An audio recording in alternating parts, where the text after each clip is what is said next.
So as I start this off, I want to say the phase 2 configuration is done.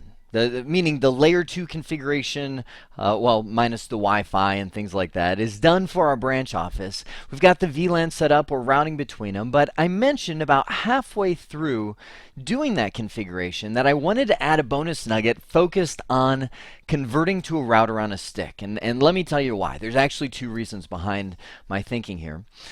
One is layer 3 switching not currently on the CCNA certification exam, which I know many of you are looking at, studying for, all of that. It's huge in the real world. You're going to see it all over the place, but it's officially currently a CCNP exam topic. Personally, I believe Cisco will revise their CCNA in the coming years to add layer 3 switching to the CCNA, but for now, they have not. So on the CCNA exam, the only way that they show how to route between VLANs is a router on a stick.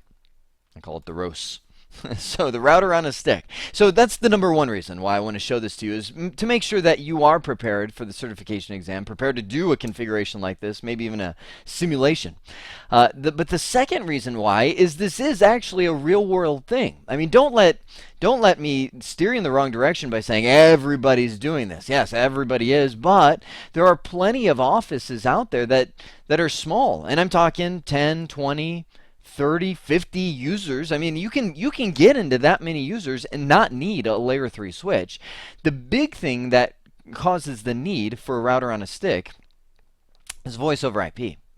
So maybe you've got, we'll say, a router right here connected off to the internet, cloud. And this goes to a layer 2 switch inside of your organization, and they decide to use voice over IP, which plugs the phones into the PCs.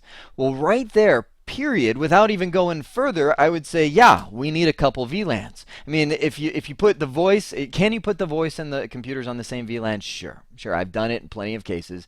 It's just not a good practice, though. Security-wise, performance-wise, quality of service-wise, just not good. So right there, as soon as you roll out voice over IP, I would say, okay, these guys are VLAN 10, these guys are VLAN 20, or whatever the case may be. But now we don't have a layer 3 switch. How do you do the routing for both? How do you make sure that the phones can get out to the internet, maybe connect to an ITSP? That's an internet telephony service provider, like, I'll throw a couple out there, like viatalk.com, Vonage would be one, VoIP.ms, that's actually a great one if you're looking for a cheap one to test. VoIP.ms, they charge nothing to set up an account, you just pay per minute for every call that you use with them. So you would want to reach one of these ITSPs through the internet from your phones, which are on a different subnet than your PCs. Enter router on the stick. You got to have a device that's able to do that kind of routing, and this is the perfect way to do that, is set this up. So what I'm going to do is, first off, I'm going to weep as I do this. I'm going to dismember our current environment. I'm going to go into switch 1 and disable its layer 3 capability. I'm going to delete all the VLAN interfaces, turn off IP routing, and then get that ready to be able to configure router 1 as the router on a stick. It shouldn't take long. I don't think. It never does, right? So let's do it. Let's this one I'm kind of go on a fly. I don't really have a lab created since it's more of a bonus. So I'm going to go into switch 1. Let's do a show IP interface brief. And there are all the routed interfaces that we set up in the last nugget. So I'm going to go in and do a no interface VLAN 64, no VLAN 66, 68. Now, 68. Now remember, I'm not destroying the VLAN. I'm deleting the routed interface for the VLAN with the exception of 71. Because 71 is our management interface on there. We want to make sure we keep that running so that we're able to manage the switch from some of the other switches. I'm going to go into global config and do a no IP routing. I'm going to say you are now fired as the layer 3 switch. There's another word I was trying to find for that. You're now demoted. You're now just a layer 2 switch 1, just like the rest of them. So you don't have any special capabilities. Kryptonite has been applied. So now what I want to do is I want to say I want to set up the link here between switch 1 and router 1 as a trunk port. Now what does that mean? It means I've got to disable this as well. Remember, in our layer 3 design, this was set up as a routed port to where I had my own little point-to-point subnet to the router. Now that's going to go away. It's just going to be a straight trunk, and the router's going to do all of the routing for our network. So I'm going to go into interface FA1/15. This hurts me to do this. No IP address. So I'm tearing the IP address off, and then I'm going to say switch port to convert it back into a normal switch port. Okay, good. But now let's go a step beyond, and let's do switch port mode trunk. And now, if you're on an older switch, you'll want to do this before you do that command. You'll do a switch port trunk encapsulation .1q to set 802.1q. But these are unique switches that have the command, but only allow you to type in .1q as the option. So apparently Cisco has made that optional. It comes up and just lets me know. Notice protocol. DTP, Dynamic Trunk Protocol, has said I've negotiated a trunk with the other side. I am now a trunk. So. Let me also mention why did that happen? Well, the reason why is because, remember, router 1 is in its default state. We haven't done any config on router 1. Matter of fact, I don't even know if they're, it's at the initial config dialog. So default state for the ports is going to be that dynamic desirable. Well, on these Ether switch modules, it seems like any default is out the window because it's got all kinds of unique stuff. So let me just do a show. Well, let's do show CDP neighbors. See where we're connected. We're not seeing them. Let me do it this way. Show I don't like. There we go. Okay, so we are going to F0/0, which may very well be shut down. That might be why we're not seeing any CDP neighbors. Show IP interface brief. It is very interesting to me. There are some, I'll call them anomalies, just being in the GNS3 world. How on earth is this becoming a trunk when the other side is shut down? There's my question. But that's okay for now. I'm going to go into interface FA0/0 and do a no shutdown. And it's just because GNS3 is kind of, I'm sure, emulating live connectivity and who knows what else. So I've got that interface now changed to up. Good. Now this is considered a routed port. I don't know why I got out of there. Let me do a show CDP neighbors. I want to make sure I'm seeing, yep, I'm seeing the other side now. I see my fast Ethernet 0/0 on my router, this router, is connected over to the other side, fast Ethernet 1/15. We verified that's the other port that we enabled as a trunk. So now I need to go in and turn on the router on a stick capability of this router. The way we do that is by creating the sub interfaces. There's no, I went in and I turned on, let me do a show IP interface brief. I turned on fast Ethernet 0/0. That's all I'm going to do from that interface configuration mode. Now I'm going to go in and do interface FA 0/0 dot, and then, well, it's up to you. You can see I can choose a sub interface number between 0 and 4,294,600,000, and going down that list. I mean, just this giant number. But and honestly, it doesn't really matter what number you choose. The functionality will be the same. But what I like to do is make sure that my sub interface numbers match the VLAN numbers. It just makes sense, right? I mean, why pick a random number when I could say, okay, sub interface dot 64. Routed interface for voice VLAN. I mean, when I can do that and line it all up, now I can do, well, let me, again, all bets are off with GNS3, but it should give me an error message when I do this. I'm going to do 10.1.64.1, 255.255.254.0. That was the subnet for the voice VLAN. Good. So it is going to give me that error message. It says, hey, whoa, buddy. You don't play this game. You don't configure this without making sure that you've configured this as an 802.1q or ISL VLAN, essentially trunk port or tagged interface, if you want to say it that way. So before I can do that, I'm going to type in encapsulation. Now notice this one gives me the old school ISL, if you're still in that world, but we don't do that. We're going to use encapsulation.1q64 to tell it, hey, you respond port subinterface, you respond to packets tagged with VLAN 64. Now I'll hit the up arrow, and now it will take the IP address. Look at this. I'll do a show IP interface brief. And poof, this magical interface out of nowhere has appeared. We now have VLAN 64 operational, or a routed interface for VLAN 64. I'll do a show run interface fa0/0.64. And you can see right there, there's my encapsulation setting that this guy responds to tags. Now, talk this through with me for a second. Check this out. We've got switch 1. How's this going to work? Switch 1 is going to receive packets from VLAN 64, which is our voice VLAN. So this guy's in VLAN 64. He sends a packet into the switch. Well, technically a frame. The frame goes, oh, okay, you came in on VLAN 64. It looks like you're trying to get to the corporate office. Here's corp up here through whatever WAN connection is out there. So I'm looking, I've got to get you to your default gateway, which is, man, how I want to go low level with this, right? So let's say this guy was 10.1.64.50. That's his IP address. His default gateway is 10.1.64.1 assigned via DHCP. So let's just put DG. Default gateway, and he just tried to place a call to extension 1191 at the corporate office, which happened to resolve, and by the way, the call manager figures all this out for you. 1191 actually resolved to, let's just say, 10.1.11.50. Like, that's the IP address he's going to.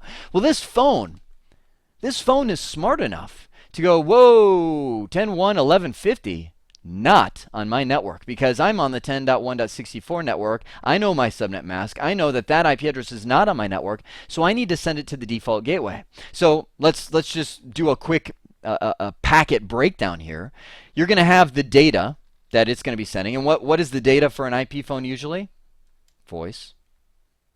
RTP, the real-time transport protocol. That's the sound of you. When you pick up the phone and go, hello, grandma, it's taking that and chopping that into RTP packets. Matter of fact, thousands of packets that for a typical phone call will be sent, because they're very, very small. They contain about 20 milliseconds by default of audio. So think of saying hello, grandma, and chopping that without the creepy Silence of the Lamb kind of voice, chopping that into 20 milliseconds a piece of audio and putting them into packets. That's really what's happening. So you're saying hello, grandma.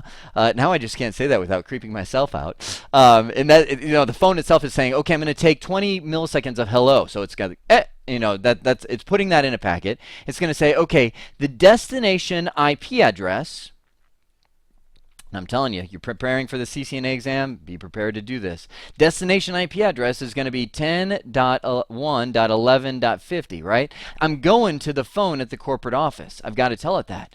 The source IP address is going to be me, 10.1.64.50. I'm on my little voice VLAN. Now, we have two more fields onto the front. You know where I'm going with this, right? Destination MAC address. Source, actually it'd be reversed. I did it backwards, but that's all right. Get the concept. Destination MAC address and source MAC address. Destination is going to be the MAC address of default gateway. So beforehand, this phone would have sent an ARP message because it realizes I need to get off my network. I need to get it to my default gateway. But I can't put my default gateway as the destination IP address, right? Because otherwise it's going to get to the gateway, which, well, was this guy, and he's going to go, yes, I don't know what you want me to do with your hello, grandma. I'm not a phone. I can't play that, so I'm going to drop the packet. So I can't just say send it to the default gateway. I'm saying send it to the destination phone, but get there via the default gateway. Get there using the MAC address of the default gateway. So remember, switches, layer 2, read MAC addresses. They're going to say, oh, okay, you're going to this guy. Let me get you here. He gets it. He's a layer 3 switch, or eventually, this guy right now, we're configuring him as a router on a stick. He's going to get it. He's going to be like, oh, it's for me. It's for me. It's the destination MAC address of me. He's going to open the packet up and look and go, oh, not for me. It's like a misaddressed envelope is what this router feels like. It's like, oh, it looks like it's for me on the outside. You open it up and it's like, no, my neighbor won the $1 million. No, I got to forward this on. But that's the life of a router. That's what a router does, right? It looks at its routing table, And goes, oh, okay, well, looks like you're going to 10.1.11.50. Oh, okay, well, according to my routing table, that tells me I need to forward you out whatever WAN link. We haven't gotten there yet. Over to the corporate office, and the corporate office receives and does all that kind of stuff. So that's what's going on here. Make sense? So what I'm doing here is I'm going over to the switch. I'm configuring fast Ethernet 1/15, which is this port right here. Shoop. 1/15 is a trunk. So this guy's going to come up. All layer 2, he's trying to reach the MAC address of his default gateway, which is now going to be the router. And it's just going to keep that little tag on there saying this is for VLAN 64. You remember, trunks send packet, with the tag on there. So this is going to say VLAN 64, VLAN 64, VLAN 64. And now we come to the conclusion. Why I told you that whole story is because the router will get it and go, oh, okay, which interface responds for VLAN 64? That one. I respond. This sub interface responds to packets with tags for VLAN 64. Got it. Okay, so now let me back out because the rest of this is a piece of cake, right? All I got to do now is configure, okay, VLAN 66, right? Not do show run. That'd be interface for VLAN 66. Throw a little description on there. We'll be nice and friendly. This will be the data VLAN. Hit the up arrow a couple times. I remember the subnet for the data VLAN was 66.1. I did it again. Wait a sec. Let me go back. We've got to set the VLAN tag. VLAN 66 is what it responds to. Now it will take the IP address for that. And do you see how we're breaking this down? What I'm doing is I'm creating piece by piece the routed interface on this router on a stick, telling it what VLAN it responds to and then what IP address it is. So let me pause this and then just hit the up arrow and put the rest of them in there. All right, there we go. I've got them all in place. So now I can do a show IP interface brief and see all of the routed interfaces. Now, as I did this, and by the way, I decided to make this part of the, initially I was just going to say this is bonus. I'm not going to put in the answer key, but I thought, hey, it'd be good for reference. So this is, I'm documenting everything that we're doing to convert to a router on a stick, removing all the VLANs from switch 1 and going down here. Now, here's a thought. We just ran into a stopping point here. Check it out. We've got sub-interface .71. This is going to be the routed interface for the management VLAN. What this will allow you to do, goodness, I got to clear this off. Hang on. There we go. What this will allow you to do is manage the devices from other subnets. Because remember, all of these guys have their management interface on VLAN 71. Here's my IP address. Management interface VLAN 71. Here's my IP address. Management interface VLAN 71. Here's my IP address. Now, if I don't set up a routed interface, where am I? A routed interface on router 1 for that management VLAN, then the only way you'll be able to manage those devices is if you're on a device that's in VLAN 71. Now, I'll say right now, there are a lot of companies that do that. They will actually not create a routed interface for the management VLAN, and they'll put a workstation in the MDF or some secure location that is actually assigned to VLAN 71. It's assigned an IP address from there, so it can actually telnet or SSH directly to all those. All of the SNMP monitoring systems, the syslog systems, catching all the log messages from these devices. Everything in that from the switches stays on VLAN 71. Goes right here. It's kind of like this isolated world, and that's cool for security, but boy, is it a hassle, because to get any of the log files or anything like that, I actually have to go into the MDF. It's cold there. It's cold. And I have to sit at that PC and do my work from that PC. I can't access it remotely or anything like that. Now, again, it's those big cosmic scales, right? You've got usability, this is my scale, versus security, to where the higher your security, the less usable the system. So that's the balancing act. Are you with a company that wants that kind of pain to have to go into the MDF to manage any of the Cisco devices? I would say the majority of companies, probably not. That's a lot of pain to go through. So you would want to set up a routed interface for VLAN 71 here. Here's a routed interface for VLAN 71, and that becomes all of these switches' default gateway.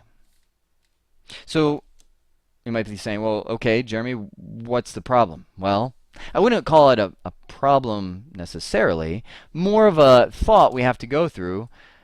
switch 1, when we had this set up as our layer 3 switch, was assigned the .1 IP address for this. And all of the switch's default gateway point to .1. Now the problem is this guy's no longer a layer 3 switch. He's been demoted. He's a layer 2 guy. So everybody's pointing to him, but he's like, I don't know what to do with you. I'm one just like you. We're all in the same boat here.